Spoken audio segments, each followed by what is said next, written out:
Salut tout le monde, c'est Hugo et aujourd'hui pour cette rentrée 2023-2024, Apple nous a sorti comme chaque année leur nouveau smartphone et aujourd'hui je vais vous faire une vidéo comparative entre l'iPhone 15 Pro, l'iPhone 14 Pro et l'iPhone 15 puisqu'il y a vraiment peu de différence entre les trois et je vais vous aider à savoir lequel choisir si jamais vous voulez changer de smartphone.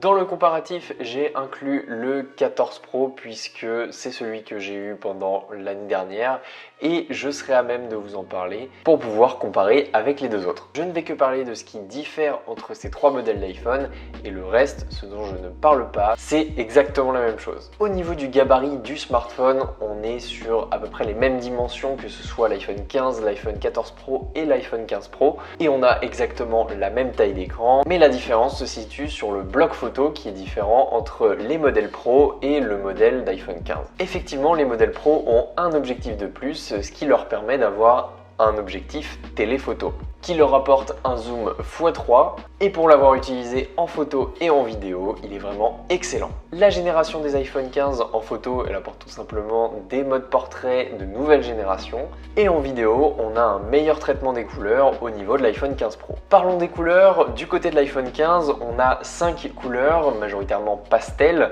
alors que du côté des iPhone 15 Pro et 14 Pro, on a des couleurs un petit peu plus classiques et un peu plus affirmées. Pour l'iPhone 15, on va retrouver du noir, jaune, vert, rose, bleu.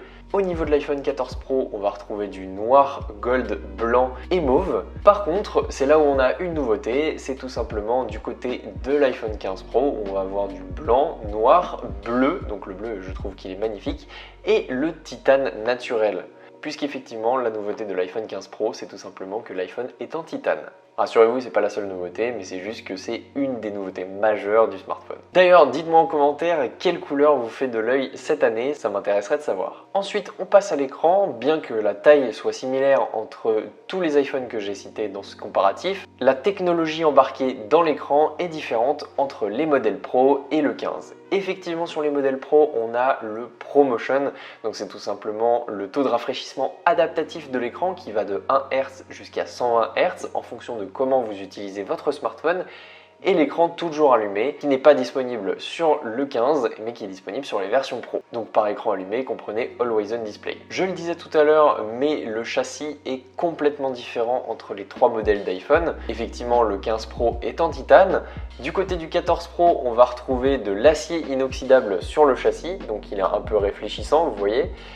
Et du côté de l'iPhone 15, on va retrouver de l'aluminium. Petite différence au niveau du châssis aussi, c'est que l'iPhone 15 Pro introduit le bouton action personnalisable qui remplace du coup le switch on-off au niveau du mode silencieux ou mode sonnerie de votre iPhone. Quand l'iPhone 15 et l'iPhone 14 Pro partagent exactement le même processeur, donc la même puce à l'intérieur, on a une puce différente sur l'iPhone 15 Pro qui introduit la puce A17 Pro qui va avec seulement un cœur de plus que ce qu'on retrouve dans l'iPhone 14 Pro et 15, va concurrencer certains Mac. Donc je trouve ça incroyable qu'une si petite machine puisse concurrencer certaines performances que l'on retrouve sur les Mac. Passons à la batterie, elle diffère au niveau des modèles Pro et du modèle du 15, puisque l'iPhone 15 Pro et l'iPhone 14 Pro peuvent lire une vidéo en continu jusqu'à 23 heures d'autonomie. Et du côté de l'iPhone 15, on arrive pour les mêmes performances à 20 heures de vidéo. Donc c'est quand même 3 heures de moins. On parlait de la batterie, mais on va aussi parler du moyen de charger cette batterie, puisque la génération de l'iPhone 15 introduit l'USB-C, puisque c'est devenu une norme en Europe. Et l'iPhone 14 Pro, vous le savez, c'est toujours du Lightning. Mais du coup, il y a une différence entre l'iPhone 15 et l'iPhone 15 Pro.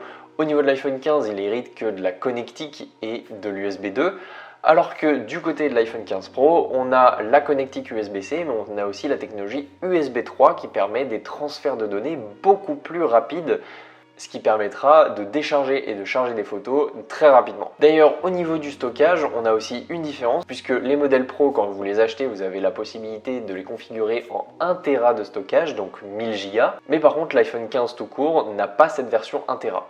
Donc je disais au niveau des dimensions, on est à quelques centièmes de millimètre près le même gabarit, sauf que au niveau du poids, ça change énormément entre les trois smartphones. Au niveau de l'iPhone 15, on a un châssis, comme je disais, en aluminium, et il fait 171 grammes.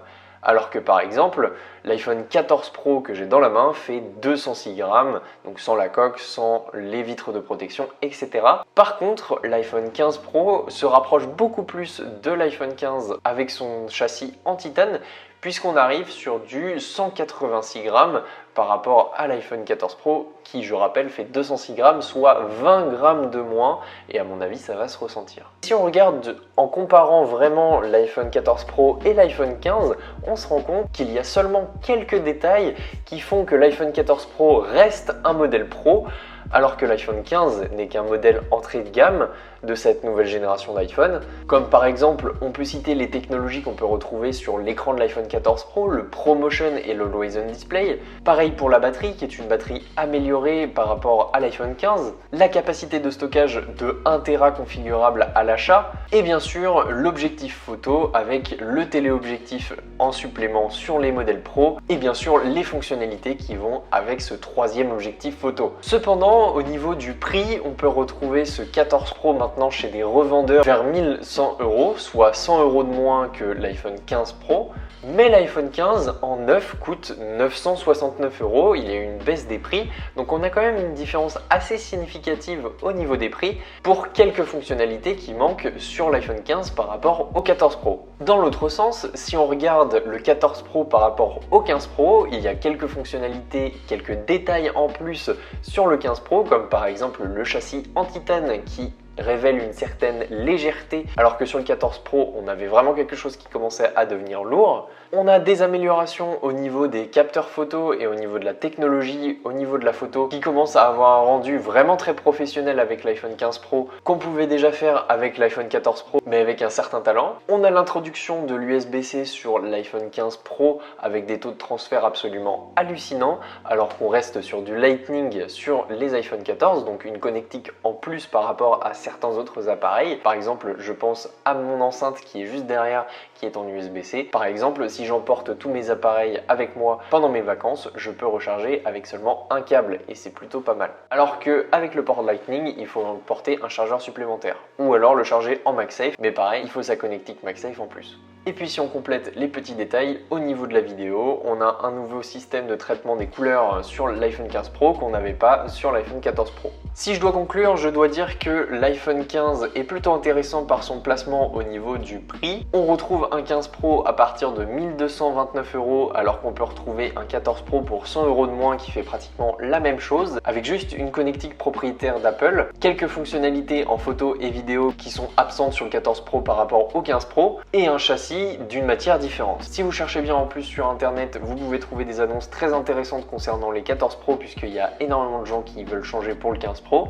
Donc avec ce que je viens de vous dire, à vous de savoir de quoi vous avez besoin et faire votre choix en fonction. J'espère que cette vidéo vous aura aidé. Nous on se retrouve pour une prochaine. Salut tout le monde.